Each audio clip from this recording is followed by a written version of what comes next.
Two large yellow letters IN with blue broken up letters spelling visible underneath make up the logo invisible. This is the full interview recorded with Hannah Deakin as part of the filming for the documentary Invisible in April 2022, funded by the British Academy. Directed by Dr. Anica Zeyen and Zeyen. Interview conducted by Dr. Anica Zeyen. The text disappears and we meet Hannah. Hannah has shoulder long curly hair and sits in her living room in front of a beautiful garden. Hi, I'm Hannah and I'm 31. I'm a power chair user.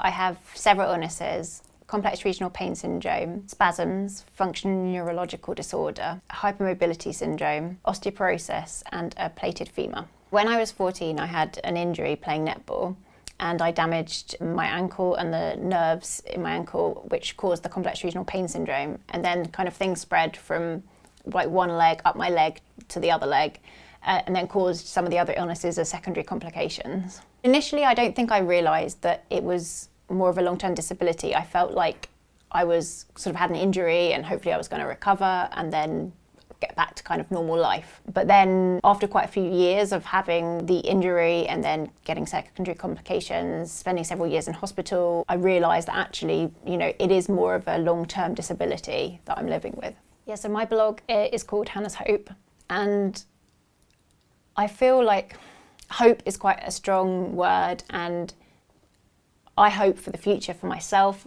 and I have hope for other people. And I feel I went into blogging because I wanted to make a difference. I'm quite passionate about changing perceptions, promoting equality and actually breaking down barriers. And I felt like with writing, it helped. Firstly, it also helped me as to deal with certain elements of my life or difficulties.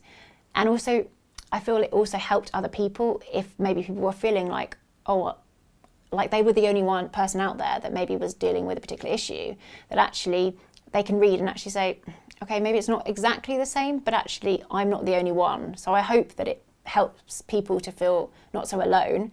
And I hope that it actually helps educate people, that they can actually understand and break some of these stereotypes that actually people have, and they can actually understand that, disabled people want to achieve, disabled people are, should be treated with the, equally and have the opportunities that other people do.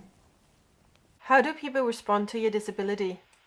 I think friends and family that knew me before my disability, they treat me kind of the same. I'm still Hannah. And that's what I really like to say to people, like, yes, okay, I can't walk now, or I have, severe pain and symptoms and things. Things are more difficult for me and challenging. I need personal assistance, but I'm still Hannah. I'm still a person, which I think is something that maybe people who haven't met me before and then are kind of just getting to know me as Hannah later on, it's like, oh, Hannah, the girl in the wheelchair, whereas I'm not just the girl in the wheelchair or the woman in the wheelchair. I have a personality, but I happen to also need a wheelchair to enable me to have a good quality of life.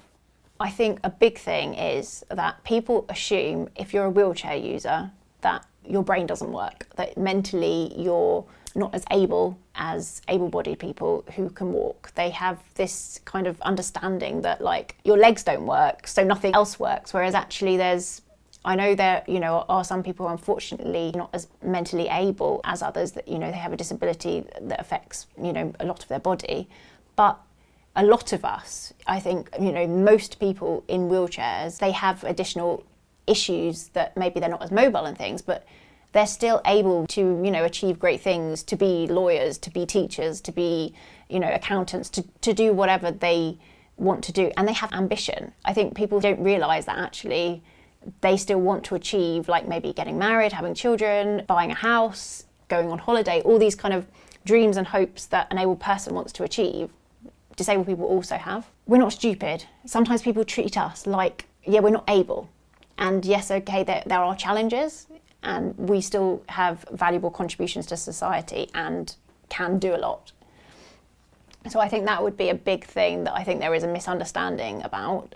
Thinking about part-time wheelchair users, people think that, oh, so they're faking it because they're then able to walk a bit, when actually it maybe they can walk around the house, but they can't, say, walk around the shopping centre, or they can get out to, say, go to the toilet. But it's not that they are pretending to be in a wheelchair, it's just how their condition affects them. So I think a lot of education is needed, and for people to actually be open and try and understand as well. What would make your life easier and more accessible? I thought it was meant to be law, but I think things like public buildings should be accessible. New builds and things I think should be accessible. Even like a friend of mine moved into a house which has got a small step. Why wasn't it made that it's accessible? I think if it's possible, I appreciate not everywhere it is possible. Sometimes you need to have steps, you know, there's hills and, you know, different restrictions. But I think, you know, big companies are getting away with producing, like, you know, small housing estates, and they've got steps. Whereas in the current day, I think this shouldn't be an issue. We should be thinking ahead. I think, especially with shops and things, everyone should have the opportunity to go into shops. So even if they can't make it accessible, maybe like they should have ramps and things, which I believe they should do, but places don't. Access is a big thing of actually allowing disabled people to be able to have the opportunities to live and to thrive the same as, you know, everyone else. Do you think you have learned something from your disability? I think that from having a disability, you learn to adapt and to overcome challenges. Like in everyday life, there is a challenge, there's an obstacle, you arrive somewhere and, you know, the lift doesn't work, or there's an issue, or even just thinking about, say, getting dressed or different things. Everything is a lot more work and a lot harder, but it's trying to find a way that I can achieve, and for other disabled people as well. I often say that I think most of the disabled people I know, they are very, very determined people, because they've had to be to get anywhere in life, because there's so many obstacles and challenges and barriers that we face of, oh no, you can't do that. Oh, and otherwise, you know, they wouldn't have got to where they've got to, because everything is a challenge or a battle. What does your average day look like? So pre-pandemic, an average day would probably be getting up, trying to make breakfast so I need help getting up with my PA, so I have a personal assistant. Then they'd help me make breakfast in my wheelchair, or sometimes I managed to with my splints and their support stand for holding onto the work surface, and they'd support me quite firmly around my waist while I could do a little bit standing up, but most of it sitting in my chair, and they'd help me get washed and dressed. They'd help me to do some physiotherapy exercises, which a lot of the personal care and the physiotherapy exercises took quite a large chunk of my day. So then by then I was kind of getting tired, needing a rest, then in bed, then getting up into my chair, and then maybe doing like some sort of, like there's personal assistant admin or emails to do with battling for my wheelchair, or things that needed to be done. I had also just started like an internship, which I was doing only one day a week for 3 hours a day. That was something I started just before the pandemic. I was having a PA during the day, and then a PA kind of in the evening to kind of early hours of the morning to get me ready for bed and help me transfer, and I kind of need help in most aspects of my life, really. What was something really positive that happened recently? I think when I first signed my first employment contract, I was really proud. I was like, I never knew whether I'd actually ever be able to work, I'd ever get a job. And yes, it was only initially for 4 hours a week, But for me, coming from being like in hospital for 4 years and then a neurocentre for a year and a half, and actually at some points the future looked quite bleak, to actually say I'm an employee was, I was really proud, and it was quite a moment. I got my first job in March 2021, and so I work 10 hours a week, and at the moment I work from home, which has been really helpful. And I think that's another positive of the pandemic, actually, of people. There are disabled people that can work, but maybe they can't go into an office, or they need it more, more flexible times, so they can do a little bit, a little and often, rather than having to do it like all one day. And that's been like, I really enjoyed that. I feel before I started working, I was kind of a bit hesitant when people were like, oh, how it's good to work. And I thought, oh, they're just saying that kind of thing. But I really feel that kind of I'm giving a valuable contribution to society, and I've got a job, and I'm an employee, and I'm doing something that's worthwhile and kind of contributing. And so I really enjoy working. It's a challenge trying to pace and get the balance between not doing too much. So through networking, I did an internship, and then after I did my internship, I sort of asked if there was, any positions available to apply for. And it was through that way that I actually got my job. I was really worried about getting a job, and initially I started at 4 hours a week, which has quickly kind of gone up to 10. But basically, people don't advertise for jobs for 4 hours a week or even 10 hours a week. And I thought, how are people going to treat me? Are they going to be like, oh, is she going to be off all the time because she's disabled? And, will they actually see me as a person? Whereas I thought, if I did this like work experience or internship, hopefully if they get to know me and actually see, oh, okay, Hannah uses a wheelchair, Hannah has this disability, but oh, actually Hannah can do her accountancy work, then actually that would be kind of a good route in. And also it gave me confidence, because I'd never had a job before. I then built up confidence doing the work experience. I know, unfortunately, not everybody's in that position that they can actually kind of do work experience and then get a job. They need to get the job immediately. But I think that really helped me, A, for my own confidence, and B, for actually getting a job, because then they saw, okay, Hannah can do this. And maybe the opportunities came up that wouldn't have done otherwise. I don't know how I'd have gone about trying to find a job that for 4 or 10 hours a week. It would have been quite a tricky one. So I know that now diversity and inclusion is very much at the forefront of many companies, but I also know that some companies are great with disability. Like, I'm lucky that my company's, lovely and wonderful, but some companies are a bit like, kind of, are they reliable? Are they, or at least I feel that companies are a bit kind of, are they going to be off sick all the time? Or, or what are we going to have to do? Whereas not actually seeing the person. What was your experience of the COVID-19 pandemic? I think when I first heard about COVID-19, I was very worried about what was going to happen, but I didn't realise how it was going to develop.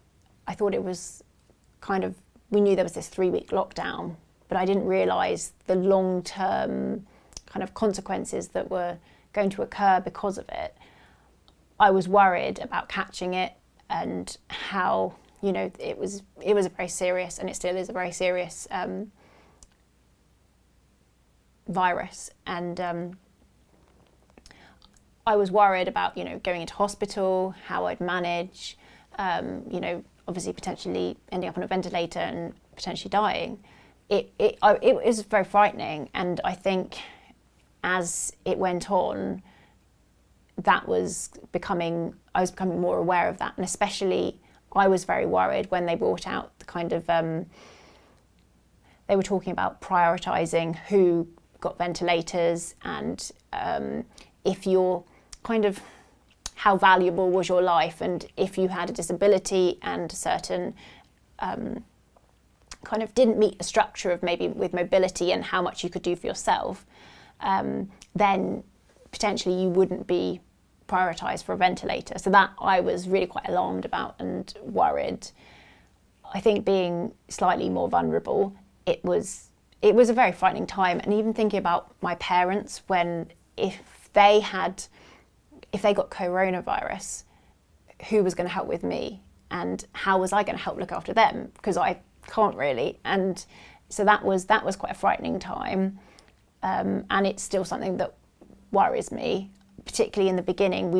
I had like some PAs that either didn't feel safe to come or couldn't come, and so that it was quite tough and challenging for my parents in the beginning, because they had to, although they look after me an awful lot normally and help me, and often sometimes I call Mum my second voluntary PA when I need a second person as well as my PA, but when they were doing their looking after me as normal, but then also having to help me when normally we'd get support.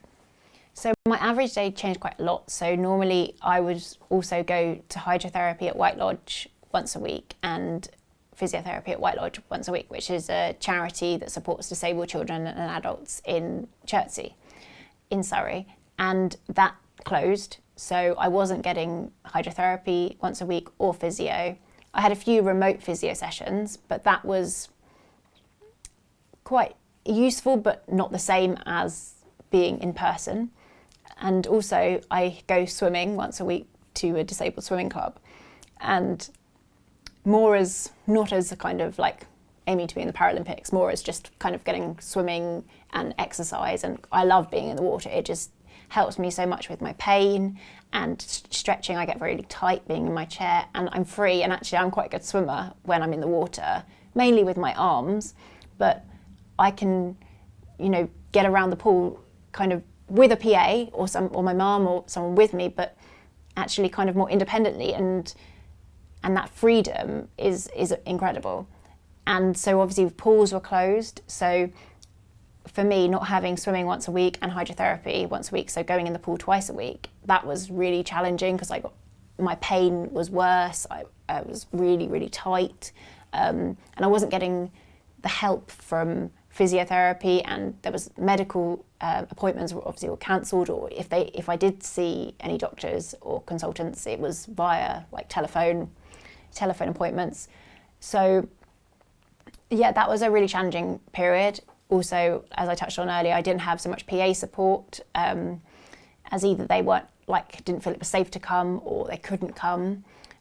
So it was definitely a challenging period. It was very much more at home every day, whereas I'm used to kind of going out to my physio, to my hydro, to my oxygen therapy, which also my oxygen therapy was stopped as well.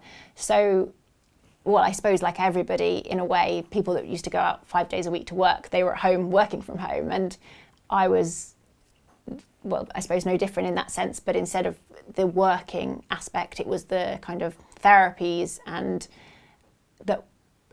like support from consultants and doctors that I was missing. I did find that hard. There were some good things in the pandemic. I did a journalism course at the Certificate Foundation in Journalism through Ability Today, who are a social enterprise scheme that support disabled people, and they, in association with the National Council for Training Journalists, I think the NCTJ, they were running this course, which they did on Zoom, and that was a great support, because we had once a week for an hour and a half, we did the course online, and you had that contact, and it was also giving some structure to the week. So that was good, and I've actually just finished my Certificate Foundation in Journalism in January, which is great. So initially doing the journalism course online was a good focus, because I didn't have my accountancy internship. There was a kind of a gap before I was set up at home doing that remotely. So it worked quite well and gave me a focus, as well as helping me to kind of gain some skills and do some more learning. I think behaviours that frustrated me during the pandemic, some of them that would be like people that just didn't seem to worry about the other person. Like, so they said that like more, if you wore a mask, you were protecting it. I think that you probably protected yourself to a certain degree, but they were saying you're more protective of the other person. But in a way, you can't control what the other person does. So say you've got somebody who wants to, who's more cautious and or more worried about the virus, they can't actually really, unless they just say, oh, I'm not going out at all, and which maybe isn't always feasible, then they can't actually, they don't have the control over the other person, which is actually having an influence on them. I think also when some people were not very cautious about kind of taking the 2 meters, like I've always found in my wheelchair, people like to lean on me, on my arm, and lean over me at the supermarket to like, and it's like, well, even in like non-COVID times, that's kind of like a bit invasive. And it's kind of like, that's my personal space. But then some people didn't do it as much, but they still did it a bit. And it's like, well, you know, can you give me a bit of space, please? Because now it's even, you know, it's COVID time. You shouldn't actually be, you know, within 2 meters of me when, especially times were, things were more worrying. We hadn't had vaccinations and things like that. Some of the things that have been really positive from the pandemic are like, I think especially for, say, people that have got chronic illnesses and disabilities, of when things have been available online, there's been, say, recordings, they've been available on Zoom, then actually if it's not a good time or somebody's having a bad day, then, for example, if it's recorded, they can watch it at a later date. Or if it's on Zoom, sometimes like I find travelling hard. So actually I was thinking about like studying and also thinking about my journalism course. I think initially that was actually going to be in person, but because of the pandemic, it was online. And actually the positives of that is they could actually reach people further away and they weren't confined to an area. And also it was positive for like me then travelling and then doing, say, the studying and getting back. A is more time, and B is travelling is painful and it's tiring. So it's like less energy that I've had to use, and I've been able to do things that maybe I wouldn't have been able to do if they weren't available on Zoom, or maybe they were too far away in distance. Do you think the pandemic has changed the way people think about disability? I don't know whether the pandemic's changed the way how people think about disability. In some respects, the vibes I get from kind of more Twitter and kind of disabled friends is that sometimes people are kind of sort of saying, well, actually, if you think that, you know, you don't feel comfortable with, you know, going out not wearing masks, and you know, you're worried about your health, as in, you know, talking about people that are more vulnerable, I get the vibes that some people are kind of more like, oh, well, you just shouldn't go out then. Whereas that's, you know, it's not a very nice way to look at it. In general, I don't feel from kind of my community and like friends and family, I don't get those vibes. I think they try and be careful and like considerate. And I don't feel like they're putting the onus on either myself or disabled people that they need to be the ones that actually are kind of staying in or being careful if they're not happy with the restrictions and how they are.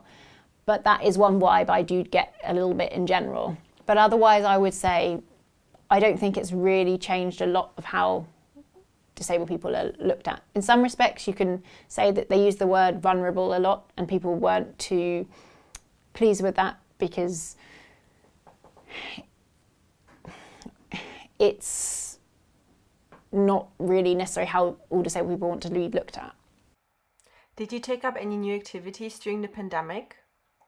I think, well, I did get my keyboard out the loft. So when I was a teenager, I used to play the keyboard, and I didn't get very far, only like to grade 1 or something, but then it was in the loft, and as I think like most people, we had to clear out the loft during lockdown, and I said, well, I either need to learn it again, or practice, get it out and play, or we need to get rid of it and we need to have a clear out. So I have been kind of reteaching myself how to play the keyboard, so a little bit with the journalism and the keyboard, I suppose. Do you think you were better prepared for the pandemic than non-disabled people? Having a disability has definitely prepared me more for managing with the pandemic than if I hadn't had a disability. I think as a teenager, I spent 4 years in hospital, 3.5 years of which I was totally bedbound, and I couldn't go, out in the world at all. And so actually like a couple of weeks or a couple of months being in my house, but actually, being able to access the whole of the ground floor, being able to go in the garden, I didn't find very restrictive at all. To me, it was perfectly manageable. So I think having experienced that really helped me in being able to manage. I know not all disabled people have been in hospital for such a long period of time, but I think a lot of disabled people have had maybe a time during their life when they've had to either, say, been on bed rest, or there's been a time they haven't been able to go out. So they've been kind of got that they've been prepared, they've got those skills that actually to deal with that better than somebody who's not gone through something like that. What worries you about the future? I think I'm most worried about trying to still stay safe, but actually trying to live as well, trying to get that balance of now kind of like all the restrictions are eased and it's kind of like, oh, everyone can do anything, but actually trying to still stay safe and trying to avoid getting COVID. Hopefully, if I did, then it wouldn't be as serious as it was before, because obviously we've had our vaccinations and things. So that's a worry, trying to like balance that. I think the fact that now people who've got COVID also don't have to self-isolate, so that you could just be like right with somebody who's got COVID. That's quite a worry for me. But I do think that actually it's not necessarily something that's going away. So it's trying to get that balance of living with it, but also staying safe. What excites you about the future? So I think it would be lovely to see like more family and friends, some which I haven't seen for a while, to say like hug my friends, which I've not done, to even not having to worry in the future, hopefully, about like sign of social distancing so much. So actually being able to kind of be with people more, rather than kind of all this like you're there but you're kind of it's very much kind of trying to distance. But I suppose it is trying to get that balance of doing it safely. What are your wishes? Well, that's a hard one to think about on the spot. I think if I could make a wish for myself, it would be to gain like more independence and like a better quality of life. And also like in the future, I'd like to kind of, progress with my work. So I got my first job at age 30, which I think was quite an achievement in the pandemic, as a lot of people were being like made redundant and different things. So I've got a job as a finance administrator within accountancy, which I do now work 10 hours a week. So I think to progress my career, and I'd like to get married and have children and kind of live a happy life, I think. For the whole community that has like a similar disability to me, I think I would wish for, well, I used to say for equality, but now I realise that actually it would be better if we have equity. So I think for equity and for equal opportunities and like people to actually treat disabled people as worthy, equal members of society. What does a disability inclusive future look like? I think I describe an inclusive future as disabled people having the same opportunities as able-bodied people and being able to live their life as they wish without these battles. Like, I find there's so many battles with getting a wheelchair. It's something you need, and they should have equal opportunities and be able to access and enjoy life as much as their peers. What made you come forward for this documentary? I decided to take part in this documentary because I'm passionate about making a difference, and I want disabled people's voices to be heard and to make a difference and change the world my little bit that I can. Credits Dr. Anica Zeyen, co-director, interviewer and narrator. Hannah Deakin, interviewee. Wadeby, co-director. The British Academy funded this project. Copyright 2023, Dr. Anica Zeyen. All rights reserved.